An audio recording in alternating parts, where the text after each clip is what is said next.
मित्रांनो नमस्कार. वर्ष 2025-26 ची तयारी चालू केल्यानंतर आपल्या 2025-26 ची डिस्ट्रिक्ट टीम निवडणे हे एक माझ्या समोरचं काम होतं. हे कशा पद्धतीने केलं जावं, मागची 10-12 वर्ष डिस्ट्रिक्ट मध्ये सर्वांसोबत काम करत असताना विविध गव्हर्नर्सनी माझ्यावरती काही ना काही जबाबदारी टाकलेली असताना त्यांच्यासोबत आपण वेगवेगळ्या मंडळींसोबत काम करत होतो. त्यांच्या कर्तृत्वाचा, त्यांच्या कामाचा प्रभाव माझ्यावरती पडत होता. हळूहळू टीम डोक्यामध्ये तयार होत होती. पण या कालावधीमध्ये काम करत असताना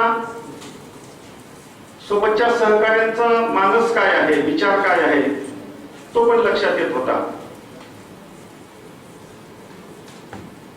त्यांना काम कुठल्या तरी एखाद्या अव्हेन्यू मध्ये करायचं असतं, पण गव्हर्नर कुठल्या तरी अन्य अव्हेन्यूचं काम देतो. त्यांना काम एका विशिष्ट पद्धतीचं करायचं असतं, पण असाइनमेंट दुसरी असते. त्यांच्या समोरच्या अडचणी, विवंचना काही वेगळ्या असतात आणि त्यांच्याकडनं गव्हर्नर अपेक्षा काही वेगळ्या करत असतात. मग ही कोंडी कशी मोडायची? आणि रोटरीचं काम तसं खूप डायव्हर्स आहे. वेगवेगळ्या जबाबदाऱ्या, वेगवेगळे अव्हेन्यूज, वेगवेगळे कामाचे प्रकार, उपक्रम वेगवेगळे. काही ठिकाणी संघटन कौशल्य लागतं, काही ठिकाणी अकॅडमिक एक्सलन्स लागतं, काही ठिकाणी इंग्लिश यायला पाहिजे, काही ठिकाणी टेक्नोसेवी असलं पाहिजे, काही ठिकाणी आपलं गाव सोडून भरपूर फिरलं पाहिजे. अशा वेगवेगळ्या जबाबदाऱ्या असतात. आमच्या टीम सोबत बसलेला असताना मग आम्ही असा विचार केला की अशा सर्व मंडळींना आपण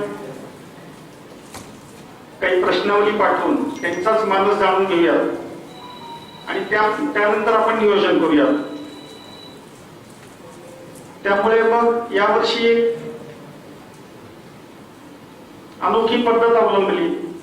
एक गुगल फॉर्म तयार केला आणि त्याच्यामध्ये मग त्यांचं नाव, त्यांचं वय, त्यांचं ऑक्युपेशन, त्यांचा बिझनेस, त्यांचं शिक्षण अशी सगळी माहिती घेतली. त्यानंतर त्यांचा आतापर्यंतचा अनुभव काय आहे तो त्यांचा विचारून घेतला. त्यानंतर त्यांना कुठल्या अव्हेन्यू मध्ये काम करायला आवडेल त्याची माहिती घेतली. ते टेक्नोसेवी आहेत का, रोटरीचं काम करायचंय म्हणजे नेमकं आपल्या होम टाउन मध्ये काम करायचं आहे की डिस्ट्रिक्ट मध्ये काम करायचं आहे, अशी सगळी माहिती घेतली.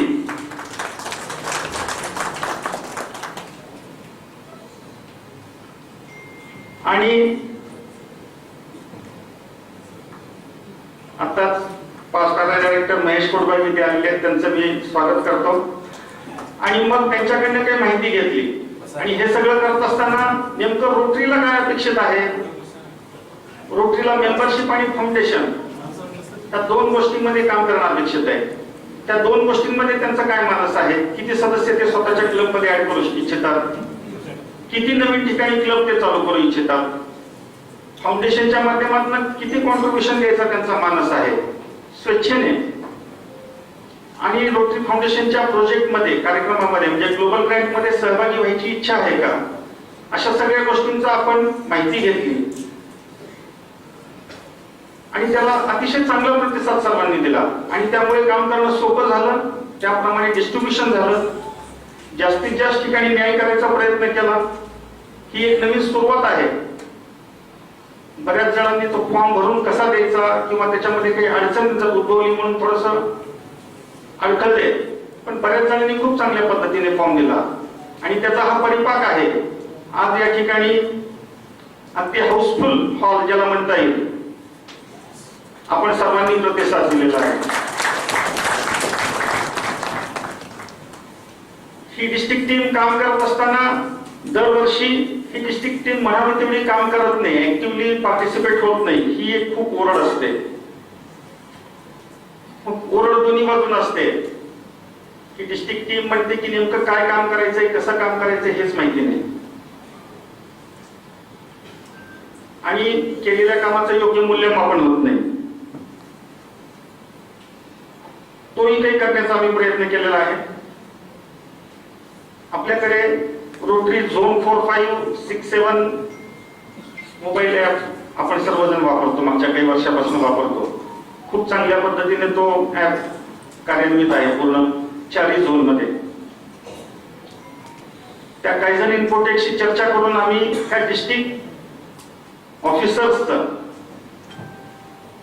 कामाचं इव्हॅल्युएशन करता येईल का याचा विचार केला आणि त्याचे काही क्रायटेरिया बनवले. आणि ही जी डिस्ट्रिक्ट टीम आहे वर्षभरामध्ये ज्या पद्धतीने कामं करतील त्या पद्धतीने त्यांना काही स्कोरिंग मिळत राहील. म्हणजे डिस्ट्रिक्टचे इव्हेंट्स आहेत, म्हणजे हे DTTS ला उपस्थिती आहे, त्याला उपस्थित आहेत का, डिस्ट्रिक्ट लर्निंग असेंब्ली आहे, पेल्स आहे, डिस्ट्रिक्ट कॉन्फरन्स आहे,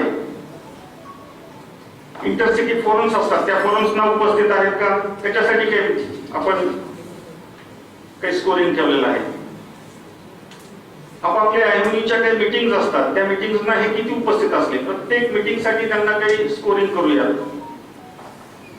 आपल्या आयओनीच्या अंतर्गत कामासाठी वेगवेगळ्या क्लबांसाठी प्रवास करणं अपेक्षित आहे. ते जर केलं, त्याचं रिपोर्टिंग केलं तर त्याला काही स्कोरिंग करता येईल. आपल्या आयओनीच्या अंतर्गत काही प्रोजेक्ट्स असतील, त्याच्यामध्ये काही सहभाग नोंदवला, त्याच्यासाठी काही स्कोरिंग देता येतील. रोटरी ही इंटरनॅशनल ऑर्गनायझेशन आहे, तर रोटरीच्या काही आंतरराष्ट्रीय स्तरावरती काही किंवा झोन स्तरावरती काही इव्हेंट्स होत असतात, त्यांना सहभागी झालं त्याच्यासाठी काही स्कोरिंग देता येईल. मेंबरशिप आणि TRF आता बोलल्याप्रमाणे हे 2 गोष्टी तर महत्वाच्या आहेत. मेंबरशिप मध्ये त्यांनी जे जे काम केलंय, किती सदस्य इन्व्हाइट केलेले आहेत किंवा किती क्लब काढण्यासाठी प्रयत्न केला आहे, त्याच्यासाठी काही स्कोरिंग दिलं जाईल. फाउंडेशन सुद्धा त्याच पद्धतीने स्वतःचं कॉन्ट्रीब्युशन कसं आहे आणि ग्लोबल ग्रँट प्रोग्राम मध्ये सहभागी झाले, अशा सर्व गोष्टींसाठी त्यांचं स्कोरिंग केलं जाईल.